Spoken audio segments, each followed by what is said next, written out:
Hello guys and welcome to EduGrow again, and today we'll be covering the part 2 of indefinite integration. In the previous video we already covered the part 1 of indefinite, in which we saw the substitution based questions and the question based on direct formula application.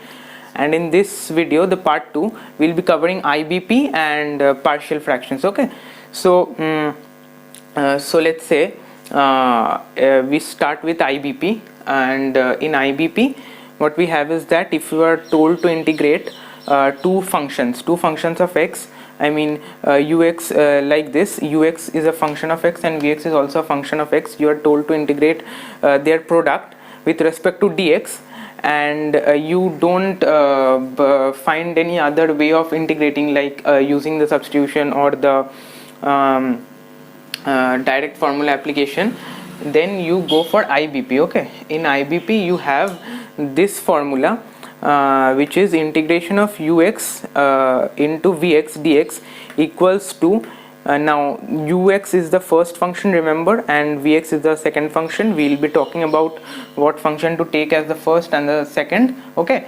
now ux, if ux is the first function and vx is the second function, we have that this integration is equals to ux into integration of vx dx minus differentiation of the first function, which is dux by dx, into integration of the second function vx dx whole integration. Okay, so there are two integrations here, this the inner integration and the outer integration, where you take the whole thing, okay, and integrate it with respect to dx. Now we'll be talking about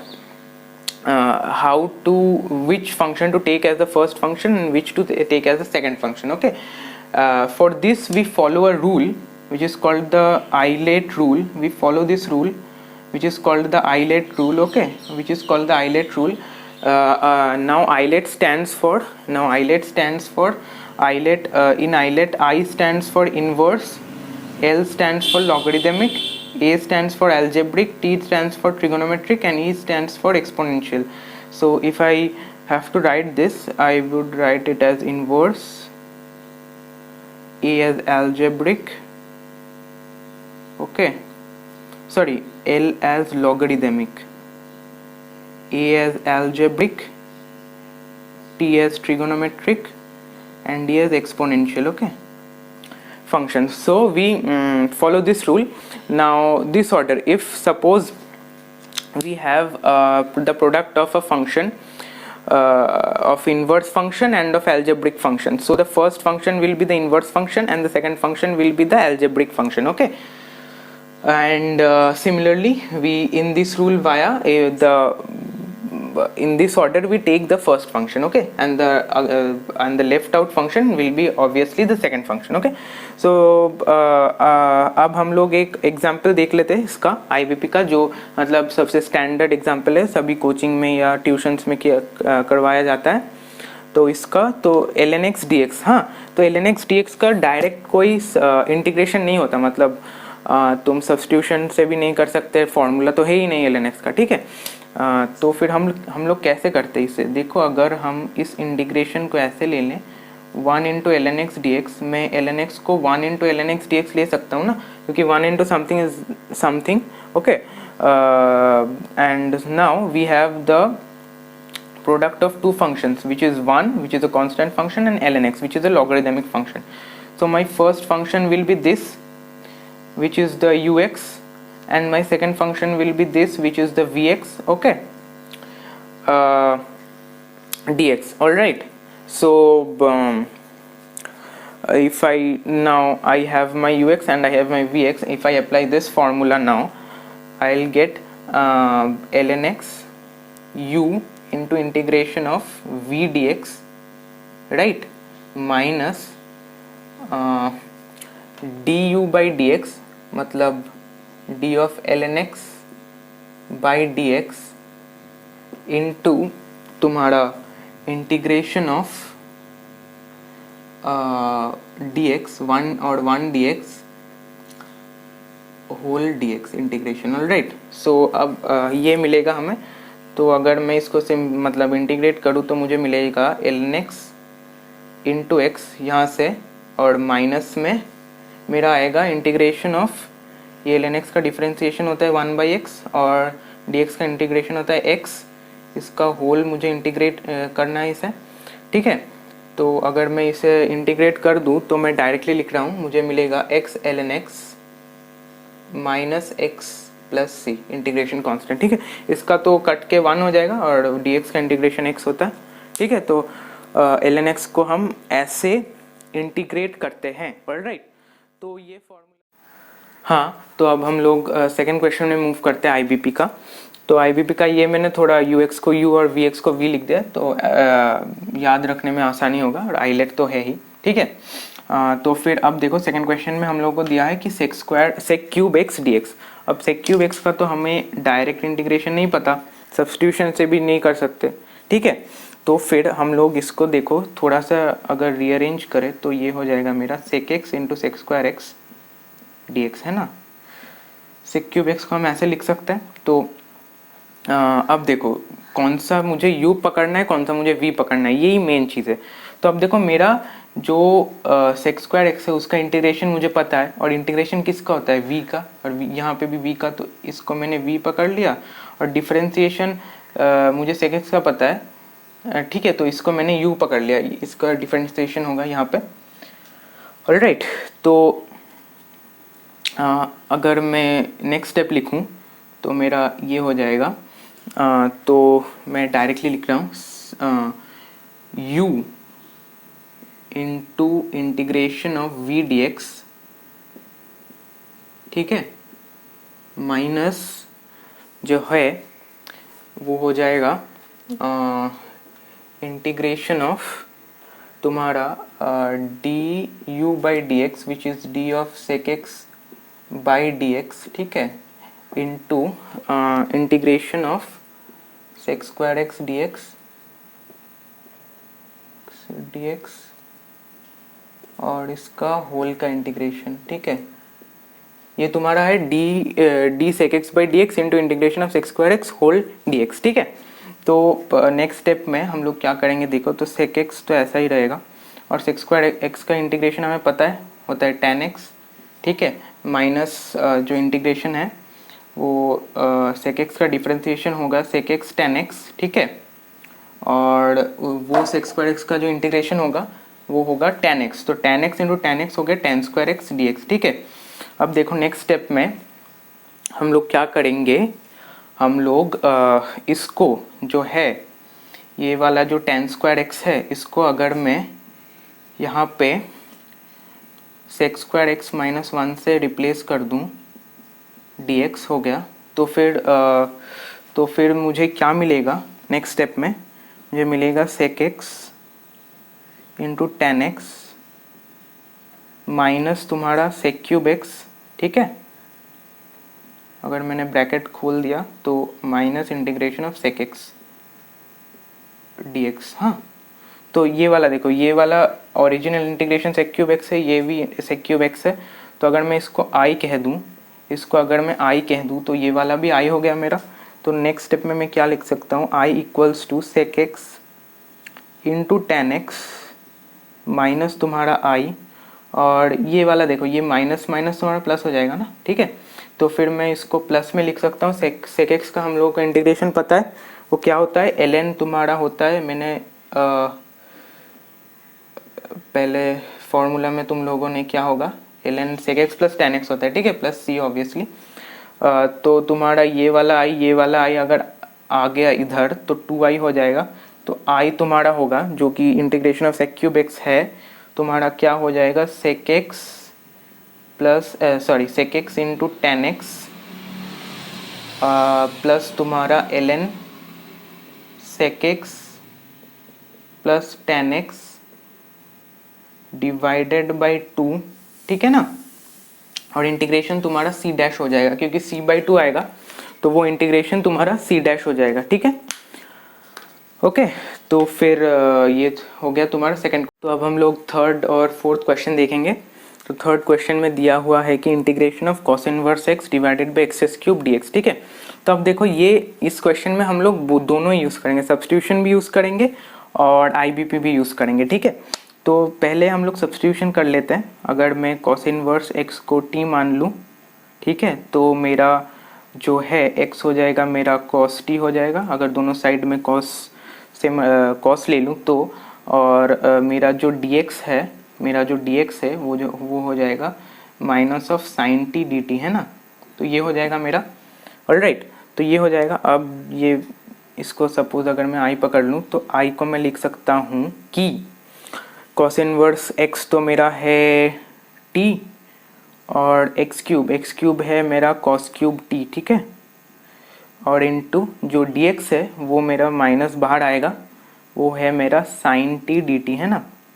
ये वाला हो गया मेरा।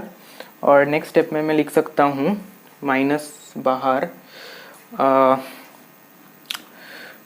T, okay. तो T, अब देखो T यहाँ पे होगा तुम्हारा टेन, ये यहाँ पे तुम्हारा हो जाएगा ten T into sex square T, ten T into sex square T हो जाएगा तुम्हारा, ठीक है, डी टी, ठीक है। अब नेक्स्ट स्टेप में देखो, अब किसको मैं u और किसको मैं v पकड़ूँ, ठीक है। पहले तो मैं एल्जेब्रिक को, ये पूरा ही ट्रिगोनोमेट्रिक है ना, ten T into sex square T, तो इसको मैं v पकड़ लेता हूँ क्योंकि ये बाद में आता है और t एल्जेब्रिक पहले आता है, तो इसको u पकड़ लिया मैंने। तो नेक्स्ट स्टेप में इंटीग्रेशन, तो u माइनस माइनस में पूरा ही बाहर रख देता हूँ ब्रैकेट के बाहर, तो u into integration of v dx, तो v जो है वो है तुम्हारा ten T into sex square T D T. अब देखो यहाँ पे फिर से तुम्हें वो सब्स्टिट्यूशन करना पड़ेगा, है ना। माइनस ऑफ जो होता है D u by D T तो वन ही होगा मेरा क्योंकि u मेरा t है, और इंटीग्रेशन ऑफ फिर यहाँ पे ten T into sex square T, ठीक है, डी टी, और होल का डी टी, राइट, ठीक है।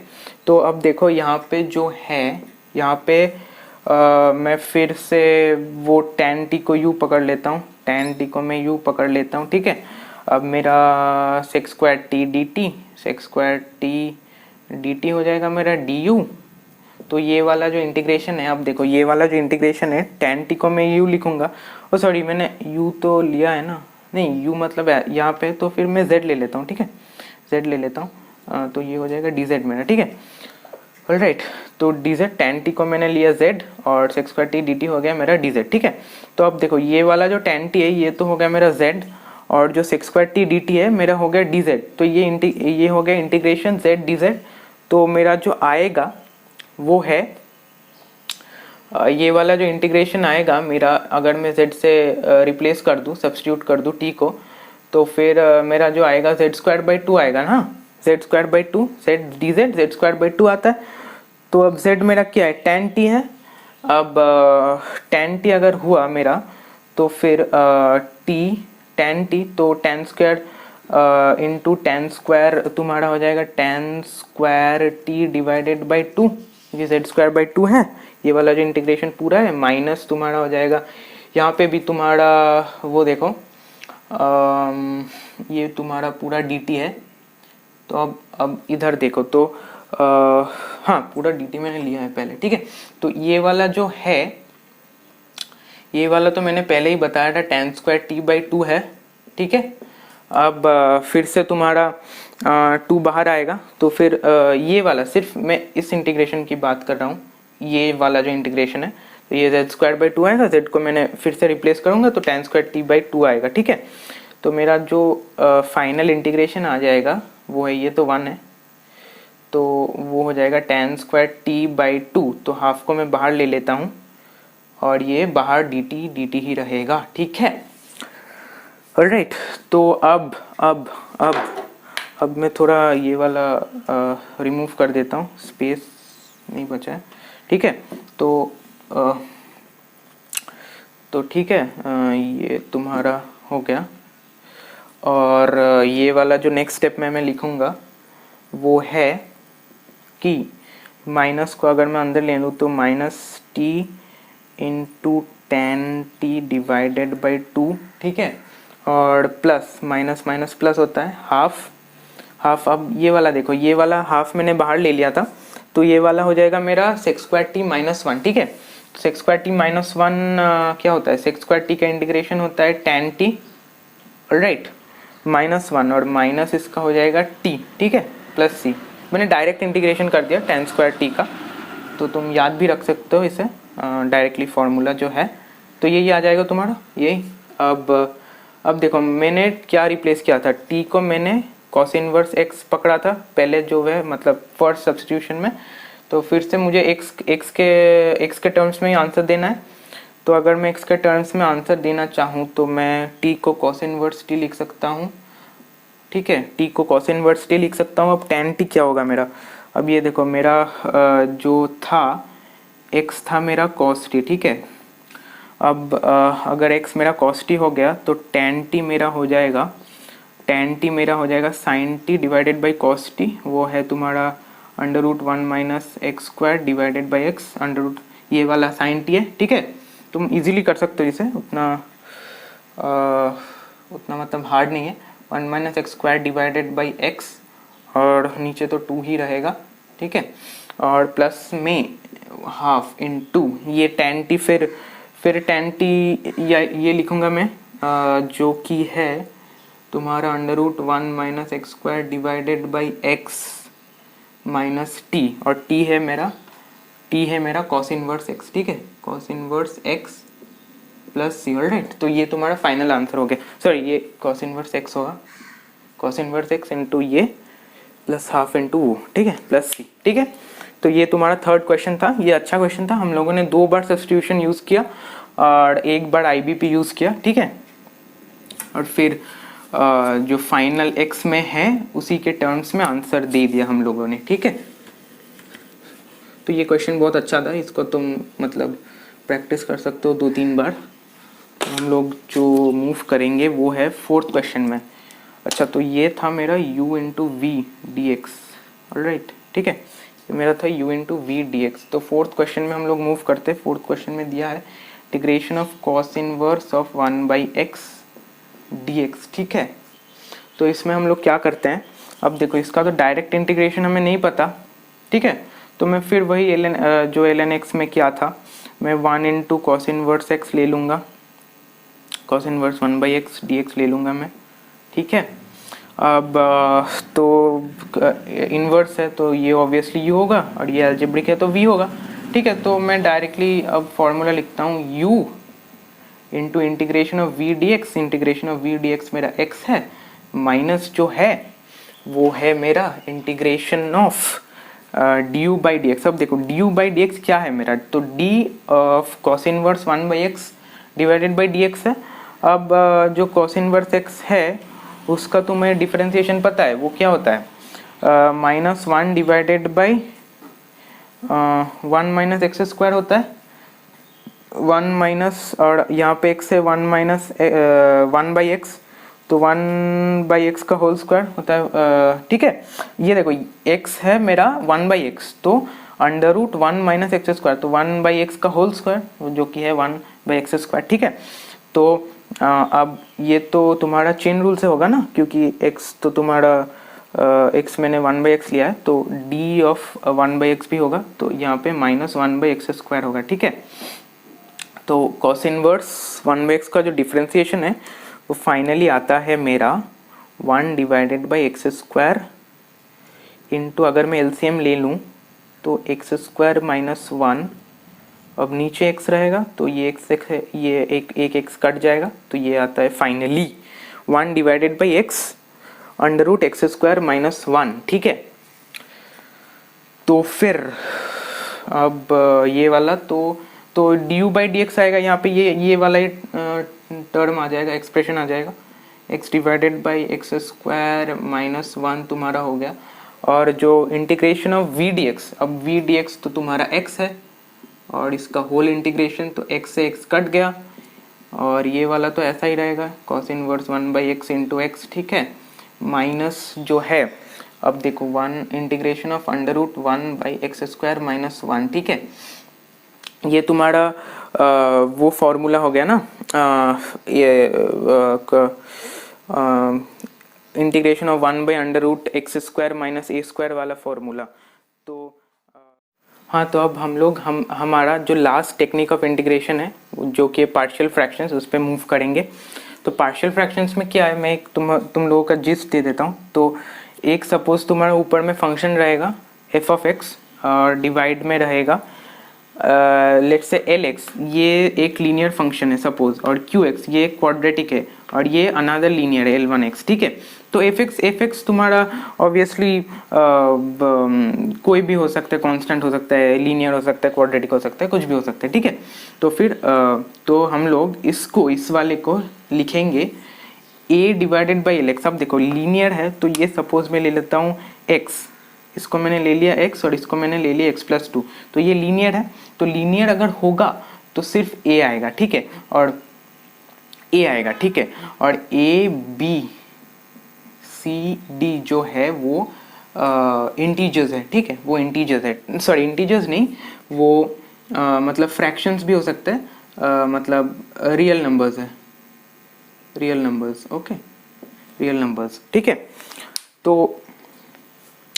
तो मैंने क्या बोला, तो a डिवाइडेड बाई lx जो है वो हाँ, अगर लीनियर रहेगा तो तुम a मल्टीप्लाई करना, अगर सपोज क्वाड्रेटिक रहेगा जो कि है qx, तो तुम bx प्लस c मल्टीप्लाई करना, ठीक है। तो जो है, जो जिसका तुम्हारा जितना पावर है डिनोमिनेटर का, तुम ऊपर उससे एक कम पावर से मल्टीप्लाई करोगे, और एक तो bx रहेगा और कांस्टेंट भी रहेगा bx प्लस c, और यहाँ फिर लीनियर आ गया तो d डिवाइडेड बाई l1x, ठीक है। तो ये वाला ऐसे होगा। अब देखो, जो अगर सपोज तुम्हारा ये वाला आ गया, सपोज तुम्हारा आ गया x⁵ प्लस क्या 4x³ प्लस सपोज x+1, ठीक है, divided by x² plus x+2, ठीक है। अगर ऐसा कुछ आ गया, ऐसे में तुम्हें पार्शियल फ्रैक्शंस यूज़ नहीं करना है। तुम्हें कब पार्शियल फ्रैक्शंस यूज़ करना है, जब तुम्हारा जो न्यूमरेटर है और जो डिनोमिनेटर है, न्यूमरेटर ये भी फंक्शन ऑफ x है, ये भी फंक्शन ऑफ x है, तो इसका पावर, इसका जो पावर है, इसका जो x का पावर है, अगर मैं पूरा मल्टीप्लाई कर दूं तो इसका पावर, अगर let's say power of numerator, ठीक है, is less than power of denominator, ठीक है, ऑलराइट। अब देखो, मैं इसको क्यों बोल रहा हूँ, क्योंकि ये वाला जो है, अगर तुम्हें ये इंटीग्रेशन दे दिया dx, तो तुम्हें इसको इसमें ये अप्लाई नहीं करना है। इसमें तुम क्या करोगे, सिंपली अगर मेरा देखो न्यूमरेटर से डिनोमिनेटर की पावर बड़ा है, तो मैं सिंपली इसको डिवाइड कर सकता हूँ इससे। सिंपली इसको मैं जो है x⁵ plus 4x³ plus x+1 जो है, मैं इससे डिवाइड कर सकता हूँ, इससे स्क्वायर प्लस x+1 से, तो मेरा एक आ जाएगा quotient of x plus remainder आ जाएगा यहाँ पे, ठीक है, quotient of x plus remainder, ठीक है। तो मेरा ये वाला क्या आ जाएगा, देखो, ये वाला x² plus x+1 into quotient of x plus remainder divided by this, तो मेरा फाइनली ये वाला रह जाएगा, है ना, प्लस रिमाइंडर डिवाइडेड बाई जो x² प्लस x+1 है, ठीक है। थोड़ा कंफ्यूजिंग है, पर जो अगर सपोज तुम ये समझ लो, अगर सपोज तुम्हारा न्यूमरेटर का पावर डिनोमिनेटर से बड़ा है, तो तुम डिवीजन करोगे, डिवाइड करोगे, ठीक है, इससे, तो तुम्हारा एक वो देखो रिड्यूस हो जाएगा, ठीक है, इंटीग्रेबल फॉर्म में। और अगर सपोज, तो ये वाला मैंने बता दिया, ठीक है।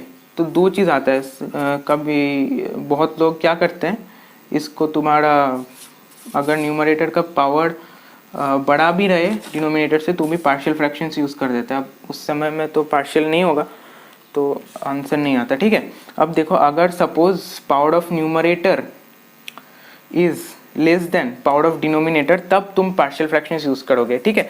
अगर सपोज मेरा हुआ x+2 डिवाइडेड बाई जो लीनियर वाला, या x+1, जो लीनियर वाला x है वो x है, और जो क्वाड्रेटिक वाला x है, मैंने suppose x² plus 3x plus 4 ले लिया मैंने, ठीक है, और इंटू एक्स प्लस 2 है, ठीक है। अगर ये रहा तो तुम क्या करोगे, अब देखो ये तुम ए डिवाइडेड बाई जो एल एक्स है मेरा एक्स है प्लस ये वाला क्वाड्रेटिक है इसलिए मैं बी एक्स प्लस सी लूँगा divided by x square plus 3x plus 4, ठीक है, प्लस तुम्हारा ये वाला जो है d डिवाइडेड बाई ये वाला भी तुम्हारा वो है लीनियर है इसलिए मैं सिर्फ d लूँगा, ठीक है। ओके, तो तुम्हारा हो गया। तो ये मतलब कॉन्सेप्ट था पार्शियल फ्रैक्शंस का। और एक चीज़ भी होता है, अगर सपोज़ मेरा ये वाला आ जाए, ये वाला तो ऐसे करोगे तुम, अगर सपोज़ मेरा और एक आ जाए, अगर सपोज़ यहाँ x प्लस 2 था यहाँ भी x प्लस 2 आ जाए, ठीक है। अगर सपोज़ एक फैक्टर 2 बार आ रहा है तो मैं ये क्या लिख सकता हूँ, इसको कट करके मैं लिख सकता हूँ x प्लस 2 का होल स्क्वायर लिख सकता हूँ। अब देखो मेरा ये वाला भी क्वाड्रेटिक हो गया, ये वाला भी क्वाड्रेटिक हो गया, तो इसको मैं लिख सकता हूँ ax plus b divided by ये वाला पहला वाला quadratic 3x plus 4 plus cx plus d divided by second वाला क्वाड्रेटिक x प्लस 2 का होल स्क्वायर, ठीक है। तुम इसको ऑब्वियसली एक्सपेंड कर दोगे। और हाँ, तो अगर एक फैक्टर 2 बार आ रहा है तो इसका स्क्वायर लोगे तुम, और वो अगर क्वाड्रेटिक हुआ तो तुम उसे ऐसे करोगे, ना कि 2 बार c by x plus 2 plus D by x plus 2, ऐसे नहीं, तुम पूरा मतलब सिंप्लीफाई करके ऐसे लोगे, ठीक है। तो ये तुम्हारा कॉन्सेप्ट हो गया। और रिमेंबर कि पावर ऑफ न्यूमरेटर हमेशा पावर ऑफ डिनोमिनेटर से कम रहेगा जब तुम पार्शियल फ्रैक्शंस यूज़ करोगे, ठीक है। तो हम एक क्वेश्चन ले लेते हैं इस पे, और जो क्वेश्चन है वो होगा, सपोज़ हम लोगों ने क्वेश्चन ले लिया, सपोज़ ये वाला क्वेश्चन ले लिया, 2x जो है ये है 3x प्लस 2, यहाँ पे कांस्टेंट फंक्शन भी हो सकता है, सपोज़ dx बाई हो गया कुछ, तो वो भी हो सकता है। उस समय भी तुम्हारा न्यूमरेटर का पावर जो है डिनोमिनेटर से कम ही होगा ना, क्योंकि पावर न्यूमरेटर का पावर तो तब 0 हो जाएगा, ठीक है, dx ऐसे मैंने ले लिया, ठीक है। तो अब देखो ये न्यूमरेटर का पावर डिनोमिनेटर से कम है, न्यूमरेटर का पावर 1 है, डिनोमिनेटर का पावर हाईएस्ट, मतलब अगर मैं डिनोमिनेटर का पावर 3 है अगर मैं मल्टीप्लाई कर दूँ, ठीक है। तो ये देखो 3x प्लस 2 जैसे मैंने बताया था वो उसमें x प्लस 2 वैसे ले लूँगा मैं, इज इक्वल्स टू तुम्हारा पहले वाला तो क्वाड्रेटिक है तो x plus b divided by x square plus 1, ठीक है, प्लस तुम्हारा हो जाएगा c divided by x plus 2, ये वाला लीनियर है इसलिए, ठीक है।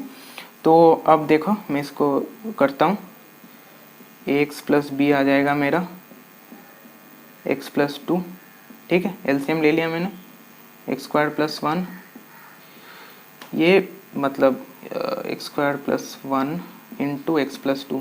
पार्शियल फ्रैक्शंस उतना मतलब कॉम्पिटिटिव्स में नहीं आता क्योंकि ये थोड़ा लंबा जाता है, देखो कितना लंबा जाएगा ये। अगर मैं इसको एक्सपेंड कर दूं तो x square plus b x हो जाएगा मेरा, और प्लस 2ax प्लस 2b, ठीक है, प्लस मेरा cx स्क्वायर प्लस c, ठीक है, ऑलराइट। और नीचे तो ये वाला है ही, मैं x square plus 1 into x plus 2, ठीक है। अब जो नेक्स्ट स्टेप में लिखूँगा तब मैं कॉमन ले लेता हूँ, a plus C into x square plus जो x वाले टर्म्स हैं वो होगा b plus 2a, alright, into x plus 2b plus C. तो सभी मैंने लेने, ये हाँ ये सब ले लिया, हाँ ठीक है। तो ये वाला कांस्टेंट और डिनोमिनेटर तो वही होगा। अब देखो डिनोमिनेटर तो वही होगा तो इससे मैं ये वाला कट कर सकता हूँ। तो अगर मैं ऊपर से नीचे कंपेयर करूँ, अगर मैं इसको तो ऊपर LHS से RHS को कंपेयर करूँ तो ये वाला जो पूरा टर्म है ये तो मेरा इक्वल टू आ जाएगा 3x प्लस 2 के ना, 3x प्लस न्यूमरेटर तो इक्वल टू इसको आ जाएगा क्योंकि डिनोमिनेटर तो वही है ना, डिनोमिनेटर तो सेम ही है, x square plus 1 divided by x plus 2, ये डिनोमिनेटर सेम है तो न्यूमरेटर भी सेम आना चाहिए, ठीक है। तो ये वाला हो गया मेरा, जो ये होगा तो न्यूमरेटर आ जाएगा मेरा 3x प्लस 2 के इक्वल।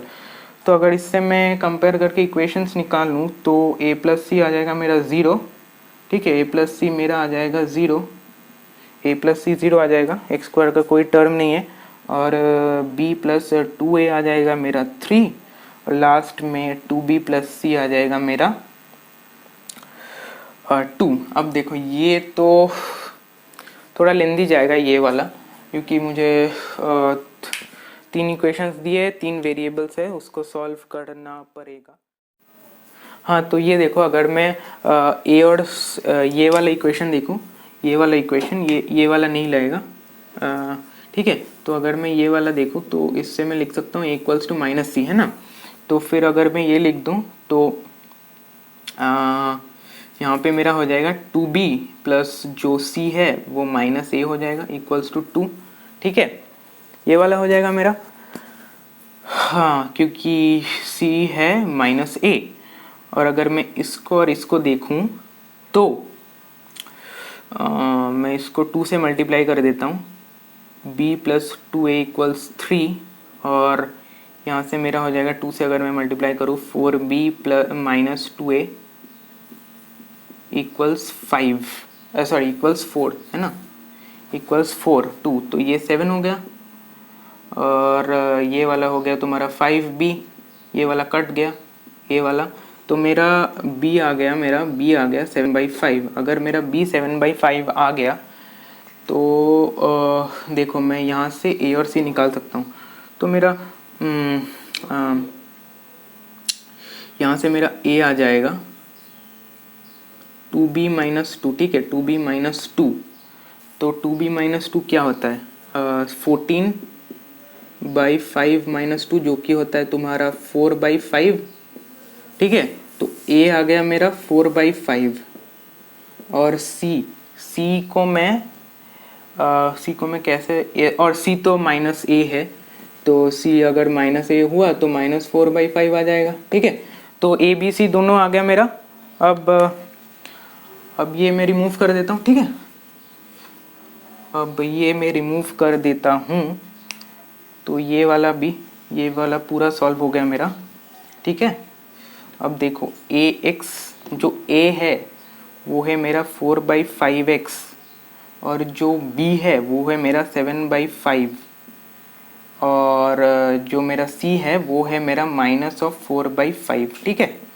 तो ये वाला इंटीग्रेशन है, इसमें रिड्यूस हो गया, ये वाला पूरा ये है, तो 4/5 अगर मैं पूरा 1/5 को बाहर ले लूँ तो, सॉरी, पूरा 1/5 को मैंने बाहर ले लिया, तो इंटीग्रेशन में आएगा तुम्हारा 4x plus 7 divided by x square plus 1 minus of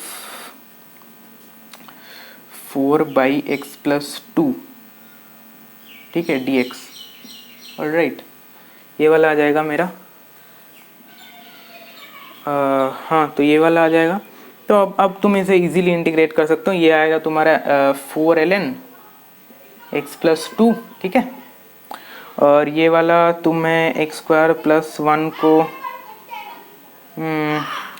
तुम इसे दोनों में वो तोड़ सकते हो, ये वाला इंटीग्रेशन जो है वो 4 बाहर आएगा, और x by x square plus 1 dx plus 7 divided by x square plus 1 dx, ठीक है। ये वाला तुम्हारा हो जाएगा tan 7 into tan inverse x, 7 into tan inverse x, और ये वाला हो जाएगा, अगर मैं एक्स स्क्वायर को u से सब्सटीट्यूट कर दूं तो मेरा हो जाएगा 2x dx इक्वल्स 2 du, तो मेरा हो जाएगा 2, ये एक 2 यहाँ पे चला गया, du divided by x square plus 1 को ही मैं सब्स्टिट्यूट कर देता हूँ u से, तो du बाई u, तो ये हो गया 2ln u, और मेरा 1/5 बाहर है, तो जो लास्ट में आएगा u मैंने एक्स स्क्वायर प्लस 1 लिया है, ठीक है, तो 2ln एक्स स्क्वायर प्लस 1, और ये आ गया मेरा 7 tan इनवर्स x, और जो लास्ट वाला था वो आया था मेरा, ये माइनस में था 4 ln x प्लस 2, ठीक है राइट। तो ये वाला प्लस सी भूल गया था, ठीक है। तो ये वाला हो गया। यहाँ पे हम एक ही क्वेश्चन करेंगे तो तुम्हें पता होगा, और ये उतना देगा भी नहीं, पर फिर भी मैंने बता दिया, ठीक है। तो पार्शियल फ्रैक्शंस भी खत्म हो गया।